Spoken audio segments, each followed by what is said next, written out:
नमस्कार, मैं श्वेता और आप देख रहे हैं द इंडिया मूव्स। यूक्रेन के राष्ट्रपति जेलेंस्की अगले सप्ताह सऊदी अरब की यात्रा पर जा रहे हैं, जहां उनकी मुलाकात क्राउन प्रिंस मोहम्मद बिन सलमान से होगी। इस दौरान यूक्रेन और अमेरिका के वरिष्ठ अधिकारियों के बीच एक महत्वपूर्ण बैठक भी आयोजित की जाएगी, जिसका उद्देश्य रशिया यूक्रेन वॉर को समाप्त करने के संभावित रास्तों पर चर्चा करना है। पिछले सप्ताह द व्हाइट हाउस में अमेरिकी राष्ट्रपति डोनाल्ड ट्रंप और राष्ट्रपति जेलेंस्की के बीच एक बैठक के दौरान तीखी बहस हुई थी, जिससे जुड़ी वीडियो आप हमारे चैनल पर आसानी से देख सकते हैं। इस बहस के बाद दोनों देशों के संबंधों में तनाव आ गया था। इस विवाद के परिणाम स्वरूप अमेरिका ने यूक्रेन को दी जाने वाली सैन्य सहायता को अस्थायी रूप से रोक दिया था। सऊदी अरब में होने वाली इस बैठक को दोनों देशों के बीच संबंध सुधारने और रूस यूक्रेन युद्ध को समाप्त करने की दिशा में एक महत्वपूर्ण कदम माना जा रहा है। ये बैठक अमेरिकी national security adviser Mike Waltz और जेलेंस्की के chief of staff Andriy Yermak के बीच फोन कॉल के बाद तय की गई थी। बैठक का मेन मोटिव प्रारंभिक युद्ध विराम स्थापित करना और रशिया के साथ शांति समझौते के लिए एक रूपरेखा तैयार करना है। सूत्रों के अनुसार राष्ट्रपति जेलेंस्की ने राष्ट्रपति ट्रंप को पत्र लिखकर व्हाइट हाउस में हुई बहस के लिए माफी मांगी है, ताकि दोनों देशों के बीच संबंधों में सुधार हो सके।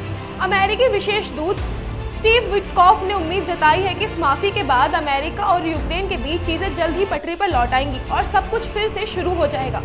साथ ही राष्ट्रपति जेलेंस्की ने दोहराया है कि यूक्रेन शांति चाहता है और उन्हें विश्व नेताओं से संघर्ष को समाप्त करने के लिए मॉस्को पर दबाव बनाने का आग्रह किया है। हालांकि अमेरिका की ओर से यूक्रेन पर कुछ रियायतें देने का दबाव बनाया जा रहा है, जबकि जेलेंस्की यूक्रेन के लिए सुरक्षा गारंटी पर जोर दे रहे हैं। ये मतभेद व्हाइट हाउस में हुए विवाद की एक वजह भी बना था। ये उल्लेखनीय है कि सऊदी अरब ने बीते महीने अमेरिका और रूस के डेलीगेशंस की भी मेजबानी की थी, जहां युद्ध विराम पर चर्चा हुई थी। हालांकि उस बैठक में यूक्रेन और यूरोपियन ट्रेडर्स को शामिल नहीं किया गया था, जिससे यूक्रेन और यूरोपीय देशों में नाराजगी देखी गई थी। अब यूक्रेन और अमेरिका के अधिकारियों की ये बैठक उस नाराजगी को कम करने और शांति प्रक्रिया में यूक्रेन की सक्रिय भागीदारी सुनिश्चित करने की दिशा में एक कदम है। सऊदी अरब में होने वाली इस बैठक से उम्मीद की जा रही है कि ये रूस यूक्रेन युद्ध को समाप्त करने के लिए एक ठोस योजना बनाने में सहायक होगी। राष्ट्रपति जेलेंस्की ने उम्मीद जताई है कि इस बैठक में रूस से युद्ध विराम पर पॉजिटिव बातचीत होगी। यदि ये बैठक सफल होती है तो ये न तो केवल यूक्रेन और रूस के बीच शांति स्थापित करने में मददगार होगी, बल्कि ग्लोबल स्टेबिलिटी और सुरक्षा के लिए भी महत्वपूर्ण साबित होती है।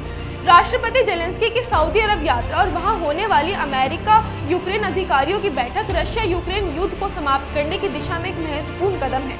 व्हाइट हाउस में हुए विवाद के बाद दोनों देशों के बीच संबंधों में सुधार की ये पहल न केवल द्विपक्षीय संबंधों को मजबूत करेगी, बल्कि वैश्विक शांति प्रयासों को भी प्रोत्साहित करेगी। आने वाले दिनों में ये बैठक के परिणाम पर पूरी दुनिया की नजर होगी, जो ये तय करेगा कि ये प्रयास कितने सफल होते हैं और क्या ये युद्ध विराम और स्थायी शांति की दिशा में अग्रसर हो पाता है या नहीं।